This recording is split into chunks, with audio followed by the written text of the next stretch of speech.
Alright, so good morning guys. Welcome back sa ating channel. Ngayon mga kabos amo ay ipapatanggal natin yung bearing ng ating mags dito sa ating Mio Sporty. Kasi ito guys, hindi ko siya matanggal gamit ng flat screw dun sa loob. Ayan. So pares sila guys, pares silang hindi ko matanggal yung bearing. Kahit anong sungkit ko dito ay talaga matanggal kasi guys na stack up na yung bearing dito sa ating mags. So ngayon pupunta tayo sa nag-welding. Ayan, sa mga nag-welding papatanggal natin yung bearing natin. Ayan. Kasi meron na ako ditong kakabit na bearing. Ito yung kakabit natin dyan. 6300 yung size.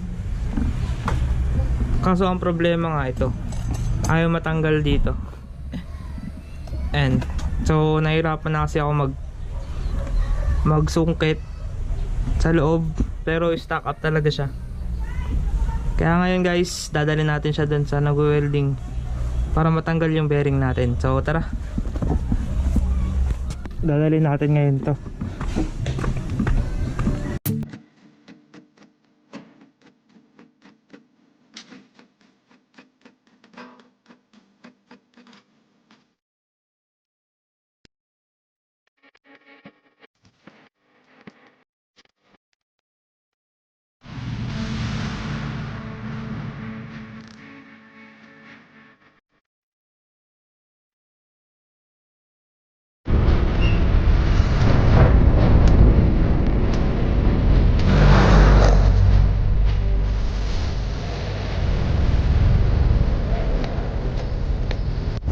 Kuya, pwede magpatanggal ng bearing kuya?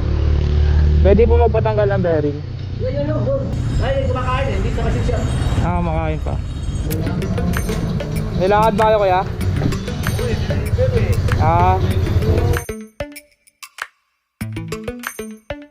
Lately, I've been lying to myself.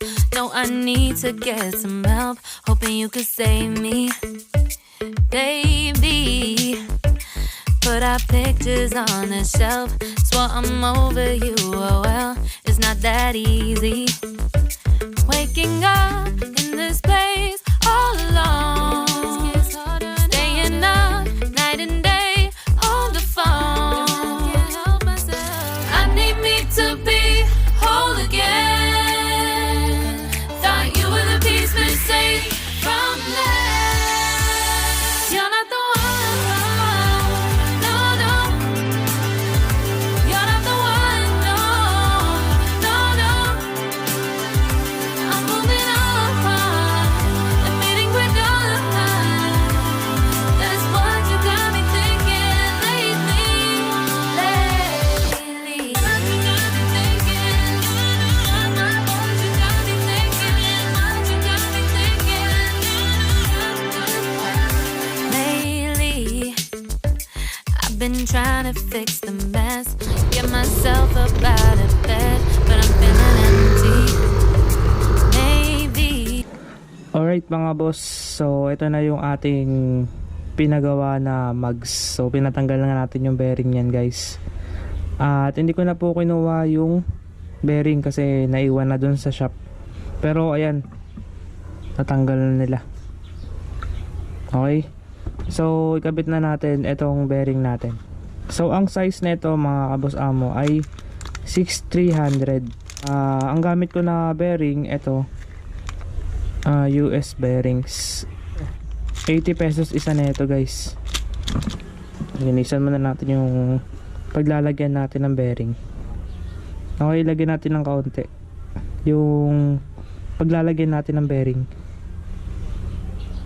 Ayan. So para hindi tayo mahirapan, ibaon yung bearing natin. So ito yung bearing natin guys, kunin natin.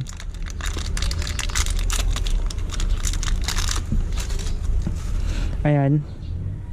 So lalagyan natin ng grasa yung loob ng bearing.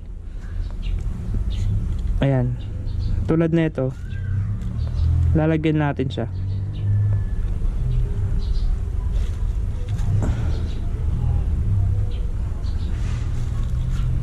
Okay. So pati yung kabila lalagyan rin natin. Tatanggalin natin yung takip. Ayan, flat screw lang ang gamit natin dito. Ayan. So pag natanggal nyo yung takip, ayan, konti yung grasa, dagdagan natin yan. Okay.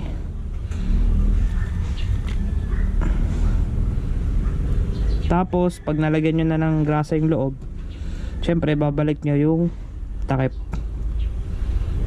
Okay. Yung takip, yung may takip na bearing, ito yung nasa labas. Yung walang takip, yung nasa loob. So ilagay na natin siya. Ito pwede na to. Size 13. So ito yung ating papukpukin.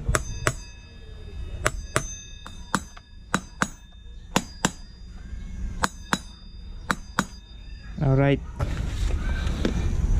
Ayan. Okay, goods. Ayan, goods na yung isa nating bearing. So sa kabila naman tayo guys. So bago nyo ilagay yung bearing dito na isa, ito. So ilalagay nyo muna itong nasa gitna. Ayan, yung spacer sa gitna. Yung iba nakakalimutan to ilagay eh. Okay, so lagay natin sa gitna yan. Ayan. Siyempre pag nakalimutan mo to, bakalas ka na naman. So doble trabaho. So yung procedure na ginawa natin kanina, ganoon rin gagawin natin dito. Lagyan natin siya. Tapos ibabalik nyo lang yung takip. Yan. Tapos kuha konti para lagyan natin yung gilid neto nung mugs natin. Yan. So para hindi tayo mahirapan, ibaon yung bearing. So hindi natin masyadong papukpukin.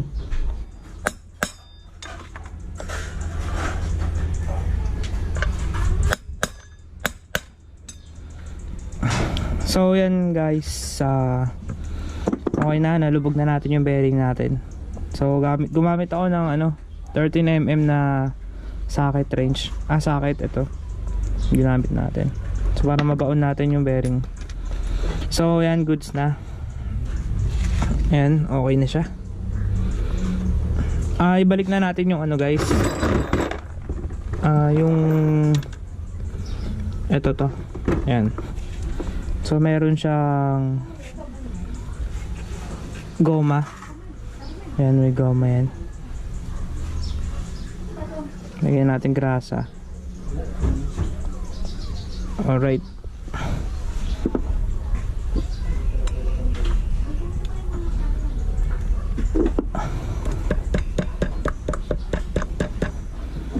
Alright. Ayos na. Ayan. Ayun.